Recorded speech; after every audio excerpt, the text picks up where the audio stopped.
درې جملې زده کوو، دوه جملې زه وایم، یوه جمله تاسو ووایئ په کمنټ کې. کله چې موږ چاته وایو زه له تا څخه هېڅ تمه نه لرم، هېڅ توقع نه لرم. دا جمله په الماني ژبه داسې وایي: Ich erwarte nicht von dir. Ich erwarte nicht von dir.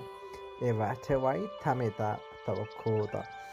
او کله چې موږ وایو زه نه پوهېږم زه څه باید ووایم، زه نه پوهېږم څه باید ووایم، دا جمله په الماني ژبه داسې وایي: Ich weiß nicht, was soll ich sagen.